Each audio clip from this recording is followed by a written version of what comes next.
Olá, como vai? Sou o pastor Celso Gioia. Quero trazer um tema para você hoje que é o homem. Do que é feito o homem? Você está vendo cenas da criação? Não vamos falar sobre criação, mas sobre o homem. Do que ele é feito? Só corpo? Ele teve um sopro de vida. Será esse o espírito? E o que foi formado nele? Também alma? Então, nós vamos tentar mostrar o que a Bíblia diz sobre o homem. Inscreva-se no canal do Pastor Celso Gioia, assista outros vídeos, compartilhe com os amigos, dê o seu like e acione o sininho. Também lhe convido a assistir este vídeo até o final, onde eu sugiro outros 2 vídeos para você assistir. Dicotomia do homem. Nós vamos começar a falar então um pouco dessa questão de em quantas partes o homem está dividido. Então, tomo, volume, né, parte, e tri, 3. Então, o homem estaria dividido em 3 partes da nossa forma de ver. Nós vamos mostrar que filosoficamente existem outras formas de ver. Por exemplo, o monismo é a primeira delas, defende que o homem seja uma unidade só, uma essência só. Então, eles não veem motivos técnicos para que se faça uma diferença entre uma parte física e uma parte não palpável, não tangível, né? Que seria o espírito ou a alma. Eles não veem necessidade de fazer essa divisão.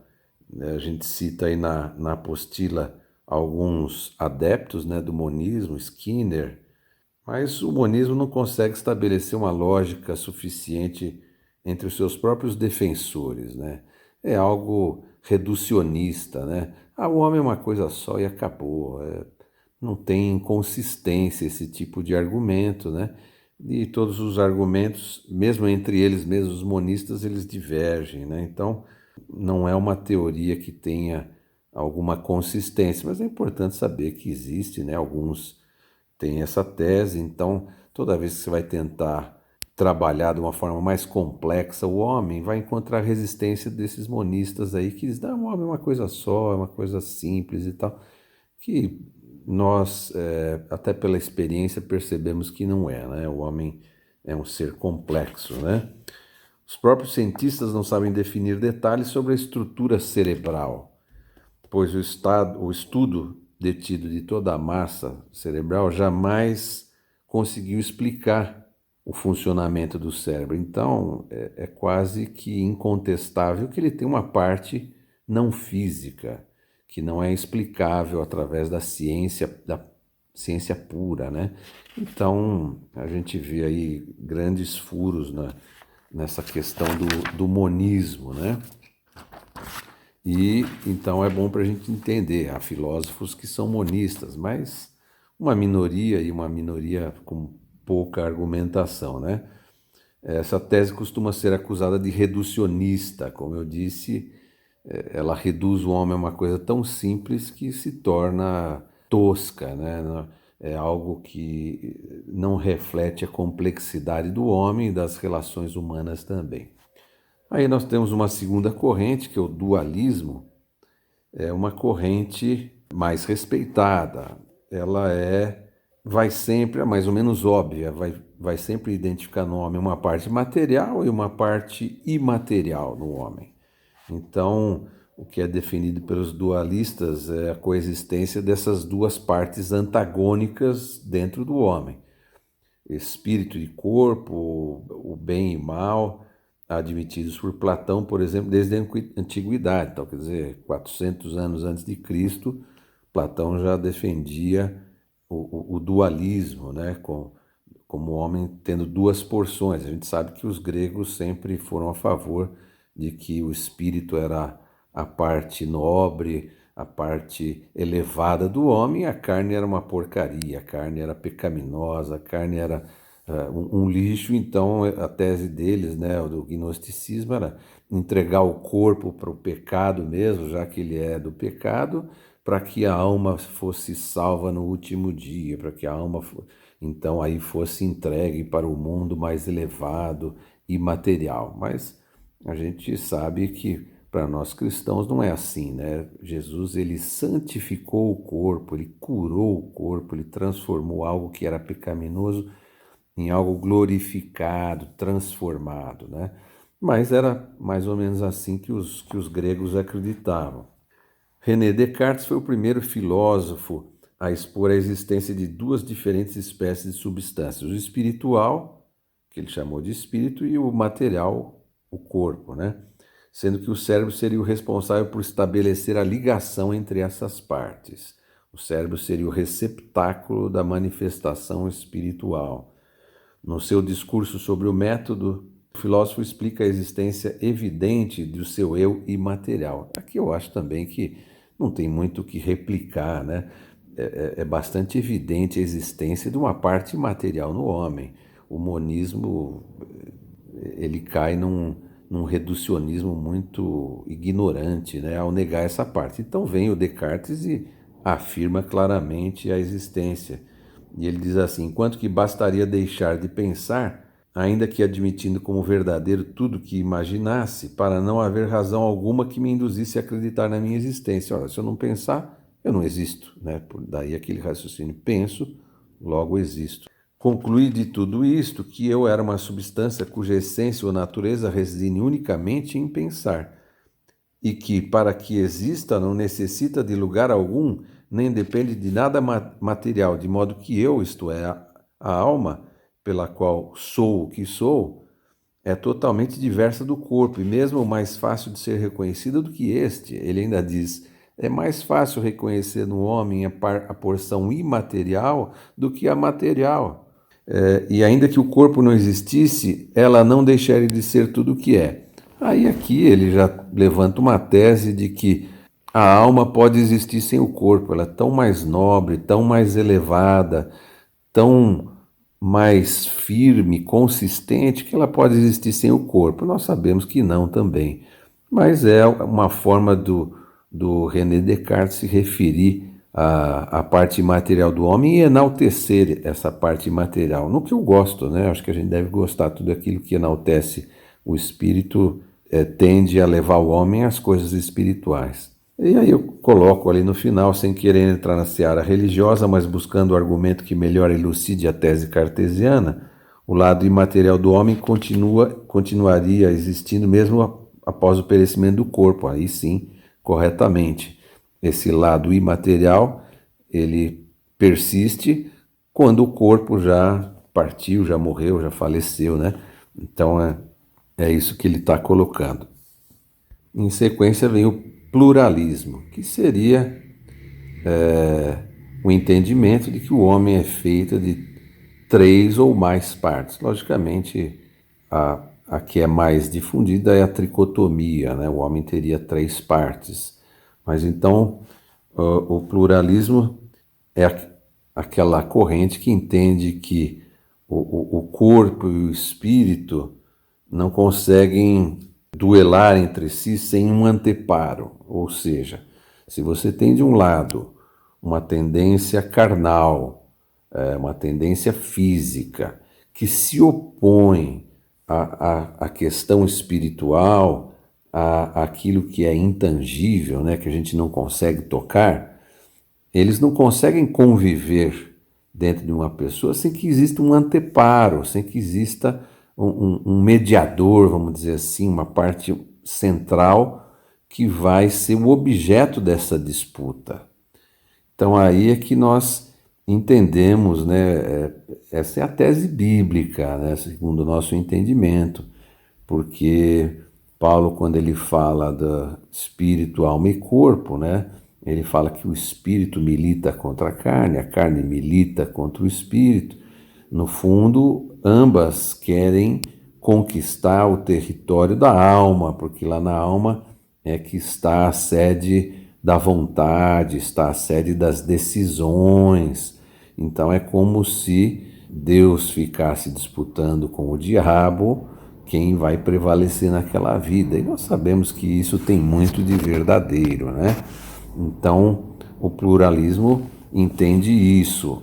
Existe o lado material, existe o lado imaterial, mas eles não conseguem conviver juntos sem que exista uma separação, uma divisão, um anteparo ali, um mediador, vamos dizer assim, entre essas duas forças, né? Nós falamos para Nikolai Hartmann, por exemplo, ao contrário dos monistas e dualistas, existe uma diferença evidente entre a natureza inorgânica e a orgânica, entre o orgânico e o psíquico, e entre este e o espiritual. Ou seja, ele vê o orgânico, o material, o corpo, ele vê o psíquico, que seria a alma, e ele vê também o espiritual.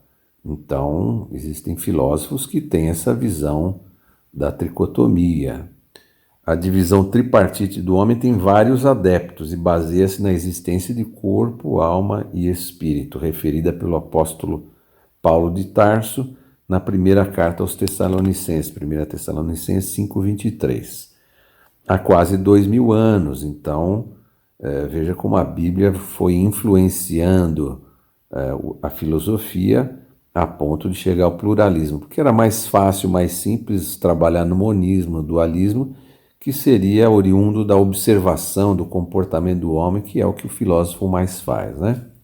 No campo da filosofia, mesmo da psiquiatria, modernamente, um grande defensor da tridimensionalidade antropológica, ou seja, de que o homem é dividido em três partes, né? Tem três dimensões, é o filósofo e psicólogo Viktor Emil Frankl, que nasceu em 1905 e morreu em 97.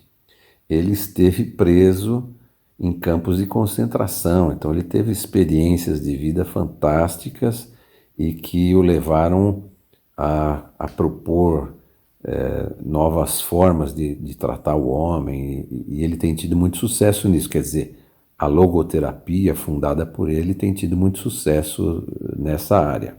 Então ele é um estudioso médico austríaco, fundador da escola da logoterapia no ramo da ciência psiquiátrica.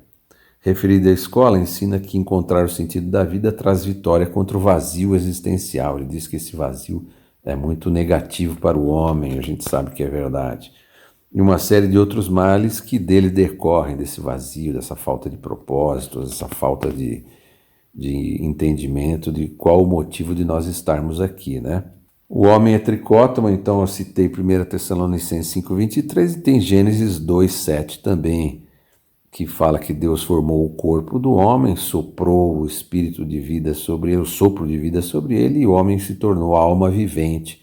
Tem os três elementos de uma forma bem clara aí, e isso já há mais de 1400 anos antes de Cristo. A Bíblia já indicava a tricotomia, mas a filosofia, ela sempre vai buscar os seus entendimentos, suas teses, através da observação do homem, do estudo mais racional, né? Não vai acreditar na Bíblia simplesmente porque a Bíblia é um livro de fé. Então, apesar de algumas denominações cristãs entenderem que o homem é dicótomo, então o dualismo ele existe entre algumas denominações cristãs, né? Paulo confirma a tricotomia, como eu disse. Agora vamos detalhar um pouquinho as questões relativas a espírito, alma e corpo. Então, o espírito seria aquela partícula divina do homem, aquela parte espiritual. O espírito é a essência de Deus que ele nos deu, né? Lá em João 4:24 nós vemos a afirmação de que Deus é espírito, e por isso importa que os seus adoradores o adorem em espírito e em verdade, né? Ou seja, nós temos que nos aproximar de Deus usando o nosso lado espiritual. E o espírito do homem não é um simples sopro ou fôlego, é vida imortal. Então eu cito aí algumas passagens, né? Eclesiastes 12:7, Lucas 20:37. Depois você examina na sua Bíblia cada passagem, né? E o espírito é o princípio ativo da nossa vida espiritual, religiosa e imortal. É o elemento de comunicação entre Deus e o homem. Então o nosso espírito é aquele que nos patrocina a comunicação com Deus. Logicamente que Deus ele se comunica com o homem de uma forma que o homem possa entender. Ele usa a Bíblia, ele usa a natureza, a consciência, como nós já vimos, né? Mas a melhor forma que ele utiliza é o Espírito. É o Espírito de Deus falando no Espírito do homem. A Bíblia também diz que Deus é amor, 1 João 4,8, e o amor é também fruto do Espírito, Gálatas 5:22 e 23. É muito difícil definir o que é espírito, né? Você já percebeu, o homem ele tem facilidade em definir as questões do mundo físico, onde ele usa a ciência, ele usa as palavras, mas aquilo que é espiritual nem sempre você consegue resumir em palavras. Eu costumo dizer que Deus, ele não precisa ter boca para se comunicar. Ele tem uma linguagem como se fosse uma linguagem que não se ouve, né, inaudível, como se fosse, alguns falam em transmissão de pensamento, alguma coisa assim, mas não é, ela é espiritual. Explica isso, difícil, né? As coisas espirituais são sempre difíceis de explicar porque elas não são fáceis de traduzir em palavras. Alguns cientistas, né, alguns teólogos, observando a ciência, eles dizem que a ciência chama de energia aquela porção intangível que existe no universo. A astronomia trata isso como uma coisa, uma existência clara, que nem precisa provar, mas só que eles chamam de energia e não de espírito. Mas seria mais ou menos essa correspondência que a gente poderia estabelecer para tentar entender o que é o espírito. Já a alma é aquela parte, então o espírito ele é estudado mais pela teologia, pelos estudiosos das religiões, né? Por aqueles que creem nas questões espirituais. A alma, mais estudada pelos psicólogos, né? É o centro da vontade, das decisões no homem. Então, de modo geral, em relação ao homem, a alma é aquele princípio inteligente, emocional, que anima o corpo e usa os órgãos e seus sentidos físicos como agentes na exploração das coisas materiais, para expressar-se e comunicar-se com o mundo exterior. Logicamente, você viu que eu tirei essa definição de algum livro de psicologia. Ela se vale dos 5 sentidos, né, dos órgãos do corpo humano, mas sempre com a intenção de expressar e se comunicar com o mundo exterior, mas buscando questões internas, a inteligência, as emoções, ou mesmo aquilo que vem do mundo espiritual para nós, né? Já o corpo é a parte material, visível do ser humano, bem mais fácil de abordar como assunto, né? Os médicos são os experts nesse sentido, aqueles que estudam o corpo humano. É a parte inferior do homem, se entendendo que o espírito é a superior, que se constitui de elementos químicos da Terra, como oxigênio, carbono, hidrogênio, nitrogênio, cálcio, fósforo, potássio, enxofre, sódio, cloro, iodo, ferro, cobre, zinco e outros elementos em proporções menores. Porém, o corpo, com todos esses elementos da Terra, sem os elementos divinos, não tem valor nenhum, né? Se você comprar aí um pouquinho de cada um desses elementos, juntar tudo num bolo e colocar na frente de uma pessoa, ela vai dizer para você que aquilo é nada, é lixo, não tem valor nenhum, valor ínfimo, né?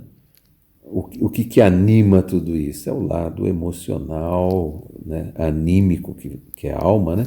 E espiritual. Então veja como o homem, o corpo depende da alma e depende do espírito, mas o espírito e a alma também dependem do corpo, né? Porque quando o corpo morre, a vida se extingue. Então a gente tem que entender que o homem é esse ser complexo, dessa inter-relação que o homem tem dentro de si, de espírito, alma e corpo. Então, observando aí o diagrama da tricotomia humana, você pode ver retratados cada um dessas partes do homem, dessas dimensões do homem, como círculos, mas círculos não concêntricos, com o mesmo centro, mas círculos que têm uma tangente, eles tangenciam, eles têm uma área em comum aí, agora esqueci o nome da geometria para isso. Então, essa intersecção entre o espírito e a alma, tem aqui a palavra, a sílaba CO, que é de coração, né? E a intersecção entre a alma e o corpo tem ME, é a mente. Então, isso aqui é muito prático, querido. Se você entender essa questão prática no tratamento dos assuntos, dos problemas, dos conflitos, você vai ver como simplifica e ajuda no entendimento das questões. Então você vê que a intersecção entre o espírito e a alma é o coração, são as emoções. Então, Deus se manifesta através das emoções do homem, não através da sua mente, não através do seu racional.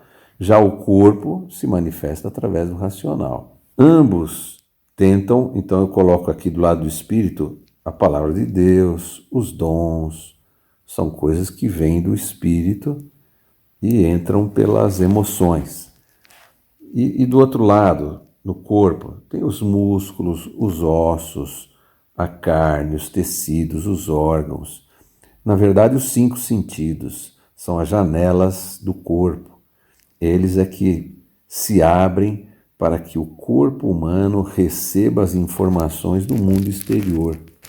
Então, todas as informações que nós recebemos do mundo exterior entram pelo corpo, entram pela mente e, portanto, não é o local predileto, não é o local usado por Deus para se manifestar ao homem, que são as emoções. Veja como a gente já vê aí um pequeno conflito, né? Deus usando mais as emoções, porque as emoções estão ligadas ao espírito, e o diabo usando mais a mente do homem para tentar ganhar a alma. O objetivo aqui nesse joguinho é conquistar esse azinho que está aqui no meio, que é a alma.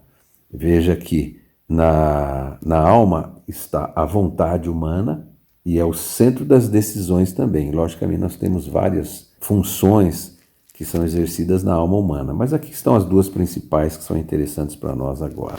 Então, o corpo, ele tentando ganhar a vontade do coração, lá da alma, o que ele vai falar? Estou com fome, estou com sede, estou com sono. Ele vai tentar influenciar a vontade da alma para que o homem obedeça à sua carne. Então, o homem adúltero, a carne dele fica falando: eu quero mulher, eu quero sexo, eu quero promiscuidade, eu quero aventura. E se ele ouvir essa mensagem, isso vai desenvolver uma vontade por aquilo e que vai levá-lo ao pecado. Lá do outro lado vem o espírito, vem as coisas espirituais, vem a palavra de Deus dizendo: não adulterarás, e tentando mostrar para a alma, para que ela tenha vontade de obedecer à palavra de Deus, vontade de se eximir disso que é mal para a pessoa como um todo. Pode até ter algum benefício para a carne, que também nós vamos ver que não é verdadeiro, ele é um engano, ele é um engodo do Satanás, mas nós não somos seres carnais, nós temos alma, temos sentimentos, nós temos inteligência, nós temos espírito. Então, veja que nessa guerra aí, nas emoções e na mente, você vai ver que tem uma setinha aqui para baixo, onde eu vou mostrar uma questão interessante que é bom você guardar. No coração, nas emoções, convém ao homem que ele tenha o coração limpo. O coração, ele vai se sujando com as mágoas, com os ressentimentos, com as más experiências, os traumas, tudo aquilo que o homem sofre, ele vai guardar nas suas emoções. Mas esse guardar, ele não é bom, porque em geral elas vêm contaminadas, né? Um trauma sempre vai ser marcado na alma de uma forma negativa, mas Deus quer trabalhar no coração do homem de forma a tirar essa negatividade. Não que você vai esquecer do trauma, você vai esquecer que você perdeu um parente, perdeu uma pessoa querida, você não vai esquecer, mas Deus quer tirar essa impressão negativa, contaminada, que às vezes fica no nosso coração. Vou dar um exemplo. Você fica sabendo que uma pessoa falou mal de você e aquilo te envenena o coração. Você fica muito triste com aquela pessoa. Você passa o dia inteiro pensando, ficando com raiva dela porque ela falou mal de você. E aí a verdade qual é? A pessoa falou mal em 2 minutos, às vezes não usou nenhuma carga muito negativa, a pessoa que contou é que fez crescer aquela história e aquilo envenenou teu coração. Qual o objetivo do Senhor? Ele quer tirar esse veneno do seu coração. Você não vai esquecer o que esse fato, mas você pode tirar esse veneno. Então, é aquilo que a Bíblia chama lá em Hebreus, por exemplo, de raiz de amargura. Você deve vencer, você deve tirar. O que Deus quer nas emoções? Sempre que a gente esvazia as emoções. E do outro lado, na mente, a mente ela tem que estar cheia, né? Então, Filipenses 4:8 diz lá que tudo que é bom, tudo que é puro, tudo que é amável, onde há louvor, nisto pensai, ou seja, Deus quer que você preencha a sua mente. Então, uma mente cheia, ela é uma arma contra o diabo. Quando ele tenta entrar pela mente e envenenar o coração, uma mente cheia das coisas de Deus é uma boa defesa. E do outro lado, um coração vazio, porque um coração cheio de mágoa, de traumas, ele também trava a passagem das coisas que vêm do Espírito. Ele fecha essa passagem. Nós vamos falar mais disso na próxima parte da nossa aula.